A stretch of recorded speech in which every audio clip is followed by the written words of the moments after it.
चौथे स्कंद के 12वें अध्याय का हम पहला भाग पढ़ते हैं। मैत्रेय जी बोले, हे विदुर जी, ध्रुव जी के शरीर त्यागने के समय प्रभु के पार्षदों ने एक सुंदर विमान उनके पास ले जाकर कहा, हे ध्रुव जी, प्रभु ने आपके लिए ये विमान भेजा है, अतः आप इस पर बैठकर ध्रुवलोक को चलें। पार्षदों के ये वचन सुनकर ध्रुव जी ने सोचा कि जिस छोटी माता के कारण मैं इस पदवी को प्राप्त हो सका हूँ वह गुरु के समान है, परंतु मुझे कठोर वचन कहने के कारण वे नरक का दुख उठाएंगी। इससे अकेले ध्रुवलोक में जाने से मेरा धर्म जाता रहेगा।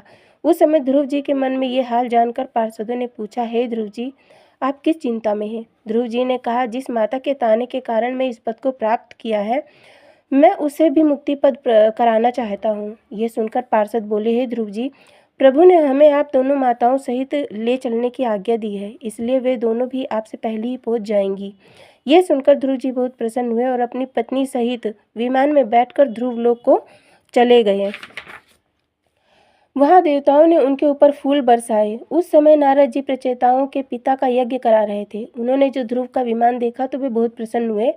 यज्ञ कराने के बाद उन्होंने ध्रुव से कहा, हे ध्रुव, तेरी सब अभिलाषाएं पूरी हो गई। नारद जी के वचन सुनकर ध्रुव जी उनके चरणों में पड़ गए और हाथ जोड़कर इस प्रकार कहने लगे, हे नारद जी, आपकी कृपा से ही मुझे ये बड़ाई मिली है। देवर्षि ने कहा, हे ध्रुव, प्रभु ने जैसी दया तेरे ऊपर की है वैसा अविचल पद किसी और को नहीं मिल सकता।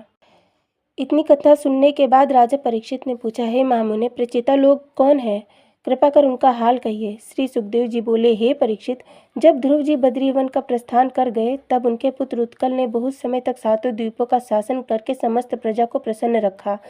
तदुपरांत वह भी यह सोचकर सांसारिक सुख स्वप्नवत मिथ्या ही है, इसलिए जैसे मेरे पिता ध्रुव सांसारिक मोह माया को त्याग कर श्री हरि शरण में जाकर धन्य हो गए थे, उसी तरह यदि मैं भी इस संसार से विरक्त होकर श्री हरि भगवान का ध्यान करूं तो बहुत उत्तम रहेगा। यह विचार करने लगे कि पूछने पर तो कुटुंबी जन विरक्त होकर घर त्यागने ही नहीं देंगे, अतः मुझे ही अपने को पागलों जैसा बना लेना चाहिए। जब लोग ये जान लेंगे कि यह पागल हो गया और राज्य करने के योग ना रहा, तब मैं सहज ही इन लोगों से छुटकारा पाकर श्री हरि की तपस्या भली प्रकार कर सकूंगा। ऐसा दृढ़ विचार कर राजा जानबूझकर बावला बन गया और उल्टी सीधी बातें करने लगा। उनकी ऐसी स्थिति देखकर कुटुंबी जनों ने ये जान लिया कि राजा बावला हो गया है। तब उनकी सलाह से राजा उत्कल के छोटे भ्राता वत्सर को, जो ध्रुव की दूसरी पत्नी से पैदा हुए थे, राज सिंहासन पर बैठा दिया। उत्कल पागलों की तरह घर में रहता आया। कुछ समय उपरांत उत्कल ने जब राजा की कार्य सुचारू रूप से चलता हुआ देखा तो वन में जाकर श्री हरि